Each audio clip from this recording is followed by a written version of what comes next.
And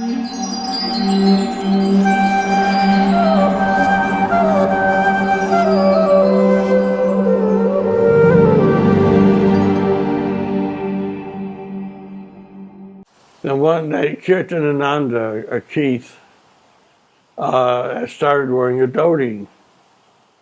He said, I'm going to wear robes.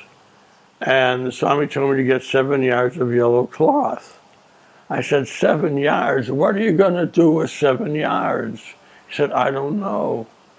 But in the evening when we went to the temple, his head was shaved with a sika, and he was wearing a dhoti and uttari, a cover. He looked so nice. But he wouldn't go on the street in his dhoti. It was too far out. Then one day he said, I'm going to go on the street in my dhoti. I said, I'll go with you. So we walked over to 2nd Avenue and down to 1st Street and over, and people were flipping out.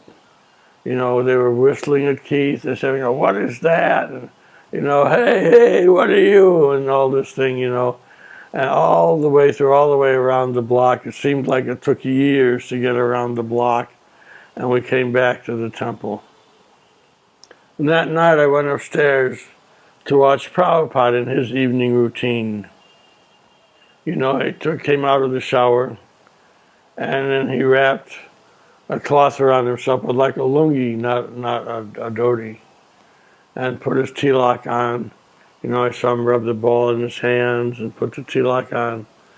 And then he sat down with some incense, and he had a little altar in his room with a picture of Bhaktisiddhanta Saraswati and the Panchatattva.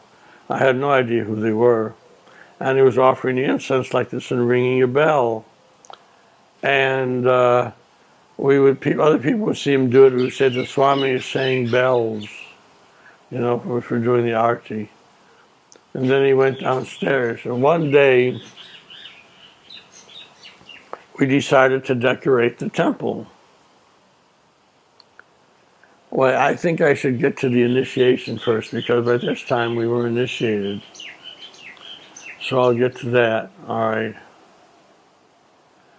First of all, one day I walked out of the temple. I was standing in the doorway, and I saw Keith come out, my friend Keith from Mott Street, and he had a shaved head with a sika, and he was wearing short pants and barefoot. I said, where are you going? He said, I'm going to Bellevue. Bellevue is the public hospital in Manhattan, and it's famous for the psychiatric ward known as the psycho ward. If somebody flips out on drugs or is naked in the street or something like that, the police will take them to the psycho ward, and they will examine the patient and see whether he needs to be hospitalized. It's an observation ward. So I saw, he said, I'm trying to collect welfare. For those who are not American, welfare, in England they call it on the dole. It means that if you're really poor and in need, the city will give you a small amount of money every week to live. He said, they say I need a certificate that I'm mentally unable to work. And he started walking up the street. I thought, this is not going to work. He's never going to be able to scam them. This isn't going to work. So I watched him walk up the street, 2nd Avenue, with the broken beer bottles and everything like that, barefoot, with the sika, with his hand in the bead bag with the finger sticking out, which no one has ever seen before. And then I didn't see him for a couple of days. Then Howard came up to me and said, have you noticed you haven't seen Keith lately? I said, yeah, where is he? He said, well, they locked him up in Bellevue, and he can't get out. So I'm going to go up and bring him some prasad. You want to come? So we went up to Bellevue, and we went to the mental observation ward, and some nurse greets us, yes! I couldn't imagine somebody should say yes and sound so hostile. I said, we would like to see Keith Ham. Who? Keith Ham. So, okay, sit there and wait. And Keith came out. And I don't know if any of you have ever seen the inside of a mental hospital, and I hope you never do. It's like a view of hell, because everybody's crazy. Some of them have this blood-curdling look that crazy people get. Some of them are talking to themselves, you know. Some of them are crying. Some of them are laughing, you know. And the nurses are running around, sit down, be quiet, sit down, sit down. So you wonder who the crazy ones are, you know, whether it's the nurses or the patients, you know. So then Keith sits down with us at a table, and he said, you got to get me out of here. He said, this place is horrible. He said, get me out of here. I had never seen him shaken up like that. He was always so sure of himself, so poised, everything, you know. And I said, okay, we'll see what we can do. Well, what can you do? Because he signed himself in. See, they said, certainly, sir, we'll give you the certificate. Just sign here. And he signed himself in. Now, you can sign yourself into a mental hospital, but you can't sign yourself out, you know. So the next day we went, and his parents were there. So his father is a Baptist preacher, and a powerful preacher from what I understand. And his mother is a typical preacher's wife, and with a strong Midwestern accent, reminded me of my childhood in Chicago, you know. And they didn't like me in Howard, because, you know, when a child goes wrong, it's always a friend's fault. And they knew we laughed at them for their strict following of scriptures and following all these rules. We would laugh at them, you know. They just take some LSD and they'll know what God is, you know. You don't have to go through all of this. So they were there, and they had brought with them a psychiatrist who worked for the city of New York, but not for the hospital. So they wanted to get an evaluation from him. So we all greeted one another, and we sat down together. And the psychiatrist turned to Keith, and he said, do you want to get out of here? And Keith said, oh, I don't care. Whatever God wants, that's okay with me. I don't care. I thought, what the hell is he doing, you know? So then we handed the psychiatrist a paper from the temple saying, you know, chant God's names and this and that. And the psychiatrist, he sits there like this all the time, tapping his fingers on the table. You know, and he said, uh-oh, wrong move. Like he's going to lock us up too, you know. He said, why are you so insecure that you need a personal God? And we talked for a while, and then he left. So I said to Keith's mother, I said, well, you know, these psychiatrists are all atheists. If you tell them you believe in God, they think you're crazy. So his mother said, well, we know a psychiatrist who believes in God, and we'll send him over. And I thought, oh no, if it's one of their friends, he'll never understand what Keith is doing. So he came and went and never even saw Keith. Took the word of the doctors that Keith needed help. So then we called Allen Ginsberg. Howard called Allen Ginsberg, the poet. And he recommended a psychiatrist from the Einstein Institute. So he went to sign Keith out. He said, I'm a psychiatrist, and I'll sign this boy out in my care. And they said, no, only to the family. Only the family can sign him out. Because if they take you in for observation, and they release you, and you do go crazy, the family can sue the city of New York. So we called Keith's sister Roberta, because she was a liberal. She always, you know, she liked Keith a lot. And, you know, she would understand. She would think he was just on another trip, but she would understand. So she went to sign him out. But they told her, if he doesn't go to a mental hospital, he will become hopelessly insane. So she was afraid to sign him out. So we didn't know what we're going to do. I thought, what's going to happen to poor Keith? He'll be in a mental hospital for years, you know, some place like hell. Then one day I'm in the temple, and suddenly Keith is next to me. I said, how did you get out? He said, look, I got to go home for a couple of days. I told my parents if they'd sign me out, I'd go home and be a good Christian. So they signed me out. So he got his stuff, walked out the door, and 1 minute later he came back. And I said, what happened? He said, I told them I couldn't go with them. And I said, what'd they do? They drove off. So that afternoon, to celebrate, oh, no, what happened was, the initiation was while he was in the mental hospital. He was the first one to ask Prabhupada, can I be your disciple? But he couldn't make it to the initiation. But we kept saying to Swami, what is initiation? And he said, I'll tell you later. Then the day before the initiation, after the morning class, the Swami said, now I will tell you what initiation is. Initiation means the spiritual master accepts the student and takes charge of him, and the student accepts the spiritual master and agrees to worship him as God, and walked out of the room. And we just looked at each other. Worship him as God? Because the Swami had said if anyone wants to be worshipped as God, he's a dog. And not only that, but he wasn't liberal.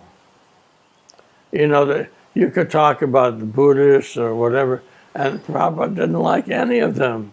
A man of God should be liberal. All religions are good, So how can I worship him as God? So I went to see Keith at the mental hospital that afternoon. And I said, I don't know if I can be initiated. The Swami says we have to worship him as God. And Keith said, well, you're already doing that by accepting whatever he says. And I said, yeah, I guess you're right. So I got initiated. The initiation was that evening in the temple. I came, I was wearing short pants, I had a beard, long hair. And we all sat around, and Prabhupada had made a fire pit in his apartment, but very carefully, made of bricks, with dirt in the center, very cautiously so not to, there'd be no danger. And then we did the ceremony. Everybody had their neck beads. So Prabhupada said, you have to tie these beads around your neck. They're plastic. Because Prabhupada hadn't brought tulsi beads, which are japa beads. And chanting beads, Raymond had bought these big red beads, about this big. Mine were later stolen. And we did the fire ceremony, and every time Prabhupada would say, Swaha, we would throw grains. And the smoke was pouring out, and the smoke was pouring out the window. And I was thinking, someone's going to see that, and they're going to call the fire department. And the firemen are going to come, and they're not going to believe what they see, the strange religious ceremony going on. But no fire department came. And then Prabhupada gave me my name, Umapati.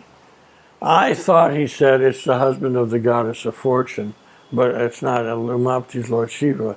He's the husband of Uma, the goddess who can give you a beautiful wife. So I thought it was a name for Vishnu. But anyway, we had the initiation and we all left. Nobody helped Prabhupada clean up. He had to clean up all by himself. We all left.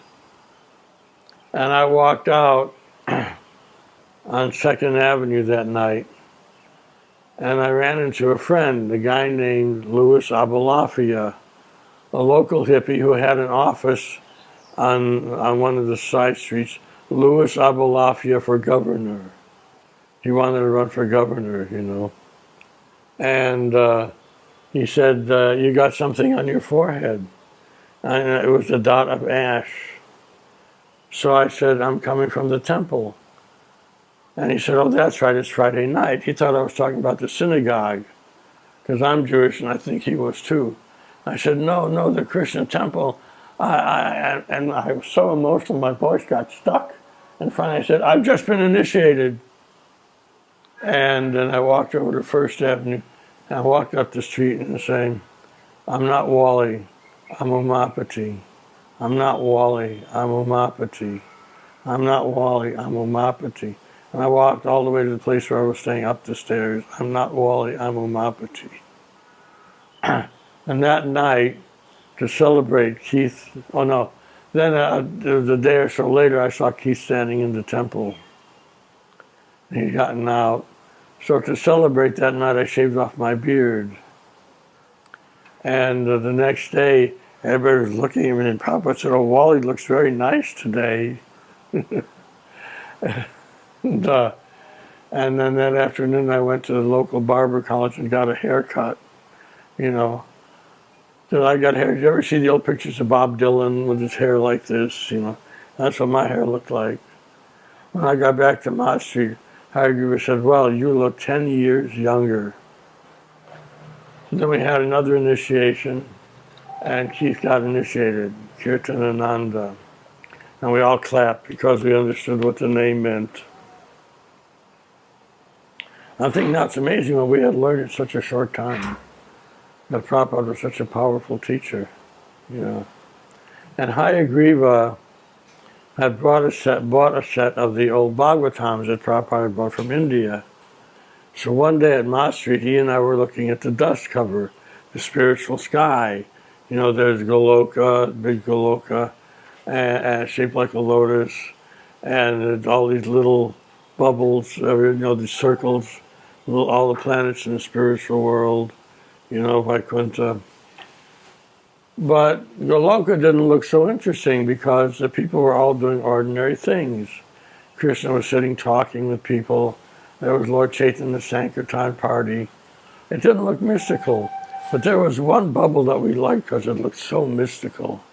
You know, there was one guy lying down and something coming out of his navel, and a little man sitting on the thing that came out of his navel, saying, "Yeah, that's where I want to go." You know, I was saying, "Yeah, far out, man. Yeah, that's really cool. I want to go there. Yeah, me too. That's far out." So I was going somewhere, but Hayagriva was going to the temple. So I said, "When you see the Swami, ask him what that bubble is, because I want to go there." And see that, and then I came back to Mott Street, and Hayagriva was there. And I said, "Did you ask the Swami what that bubble was?" And Hayagriva said, "Yeah." He said, "It's the material world." Yeah, one day I walked in with Hayagriva, and Prabhupada was cooking pakoras in the kitchen. And we thought they looked like fried chicken. So we said, "Oh, you are making fried chicken." Prabhupada didn't think that was very funny. He said, "Not fried chicken." He didn't think that was funny at all. You were saying it as a joke? Lightly, you know. Prabhupada didn't like to talk about meat. There's a letter from Prabhupada in Back to Godhead magazine. They wanted to put in a picture of somebody killing a cow so that readers could see how horrible it was. And Prabhupada wrote, "Do not put a picture of a cow being murdered in our magazine. It will pollute the whole atmosphere. It is true that we are against meat eating, but we are also against illicit sex. Does that mean we shall put pictures of people having illicit sex in our magazine?" Brilliant. Perfect answer.